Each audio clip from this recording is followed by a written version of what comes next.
fine. Some Hillshire, Allshire, all that. Yes, guys, welcome to the 101 in 10, where you get to see your favorite artists from around the world, 101 in 10 minutes. I have a great group to introduce to you for this week. I have a group that has this very unique sound, rock influence with their own type of, like I just said, sound. I mean, they're nothing like anything I've heard so far since doing the show. And their lyrics and their versatility from one song to another is just out of this world. So without further ado, I want to introduce to you Red Sky Mourning, and we have Mr. Chris Al Snyder. I'm cracking up his last name, trying to help you guys. out. So he's Just here Shire, today. Alshire. Thank you. So he's here today to talk to us about his band and his music and new music as well. So thank you so much for coming on to the show. Thanks for having me. It's an honor to have you on the show. So how did you get started with your musical influence, and what has really inspired you to be this multi-talent artist that you are? Well, I started in a hardcore punk band a long time ago, and but I was always influenced, living in the outside of Baltimore area, just all the different types of genres that are out there, and kind of just being involved in the local music scene and stuff like that, and just really into all different types of genres. So that got me hooked on, rap, hip hop, R&B, rock, metal, hardcore, some more extreme. Not a big country fan, but everything else I'm down with listening to. So that's how I got started there. And then I was in a couple of hardcore punk bands, wrote some stuff there. And then about a couple of years ago, I wanted to write my own stuff. So it sounded more grungy. Had a guy, J.R. Richards from a band Dishwalla from the 90s, kind of help out, do some backup vocals and stuff. And then I wanted to remix one of those songs and sound more modern, because, I was sounding dated and it sounded 90s. And I linked up with this guy on Sound Better, Ryan Curtis, who's a songwriter as well. He helped me do a remix, and that song's called Reflection. And he said, hey, we're doing demos for post, and would you be interested in writing some stuff? And I'm like, yeah. So Ryan called up his best friend, Caesar. And then we just started talking. We're like, hey, we want to blend video games with a whole bunch of mix of genres in there. Wow. And then see what we can do. And technically, Lost Without You was the first song we worked on. And Deep Moonlight was a second. And then it's just the way I released it. I released it kind of backwards. And yeah. And we're now working on song 7, which we're calling it Deep Moonlight Part 2. So I've only released 3 of the 6 that are done, because I've got one song in mixing now, and then working on the 7th song. Wow, that's amazing. And now I just want to say the Deep Moonlight is one of my favorite songs. I like that song a lot. Thanks, yeah. Something that, guys, you have to really check out, Deep Moonlight. If you have Spotify, make sure you type in Red Skies Mourning, and then you can find all their songs. It's interesting how you actually wrote and came up with Lost Without You first, but you said that you did everything backwards. What was your inspiration for Lost Without You? Like, where did that come from? I would say both of them are more like lean into Lost Without You, and then Deep Moonlight kind of was more of a story that played out into both songs. Lost Without You is just, when you lose somebody, and you just feel lost, anybody, family member, loved one, or something like that. And then the Deep Moonlight was kind of a more deeply seated into that one. And then Deep Moon, and then Paralyzed, which was the third one. That was a really interesting one too.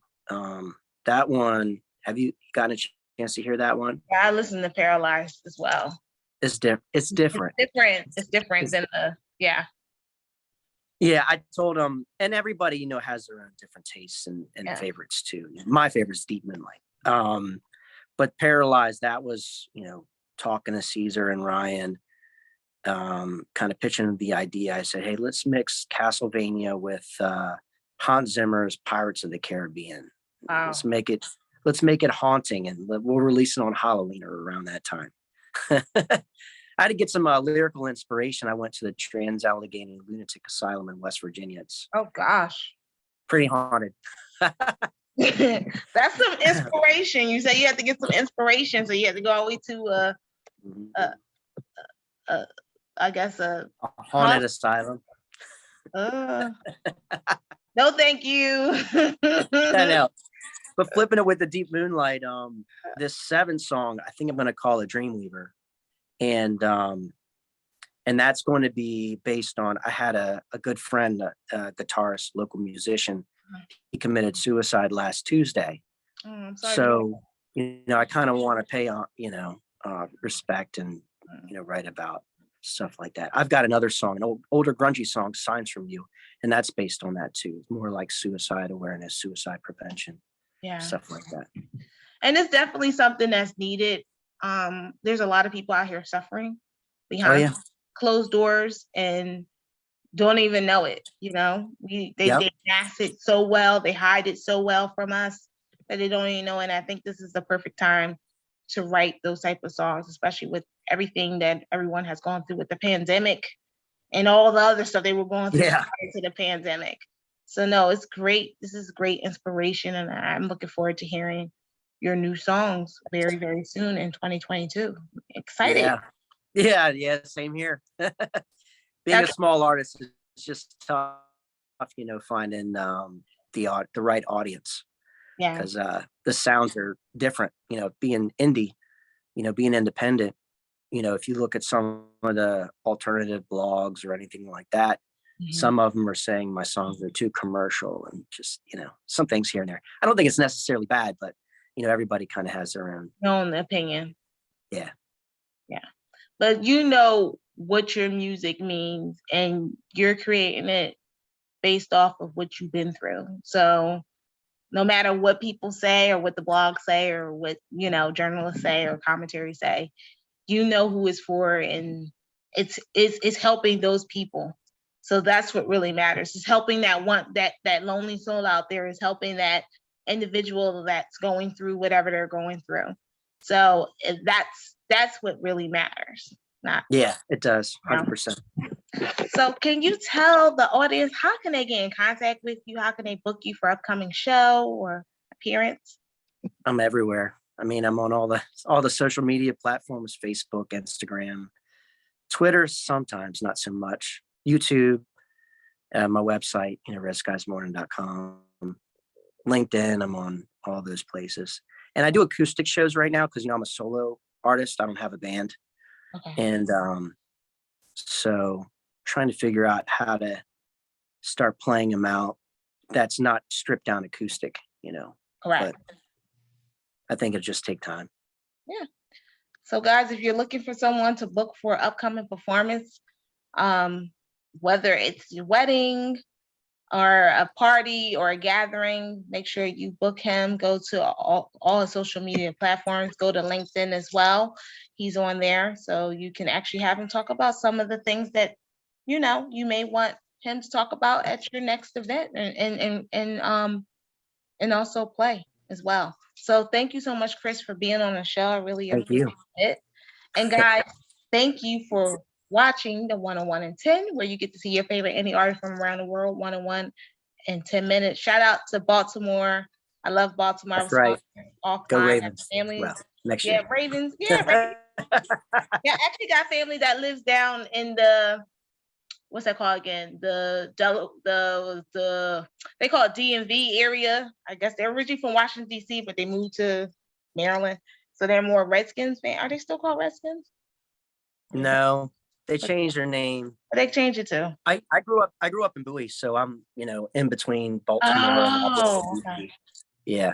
I They're can't called I think the Commanders, and yeah, Commanders. Oh, my bad. Sorry. yeah. The They Commanders. just changed their name. Yeah. Okay. Yeah. Well, they've been. They They still suck. oh, God, nice. So, guys, and I'm from Philly originally, so it's always some rivalry, some fun rivalry Oh, here and there. you're an Eagles fan? Yeah, I am. I Okay. had to, unfortunately, I had no choice. Hey, So got a lot of friends that love Eagles, so. yeah, and I love the Ravens. Y'all have won more Super Bowls as well than the Eagles. I like the Ravens. So guys, make sure you subscribe to this channel. Make sure you connect with the 101 and 10 on social media as well. And remember, you expect the unexpected. You never know what indie artists will be bringing to you next. Take care and be safe. Bye now. Thanks.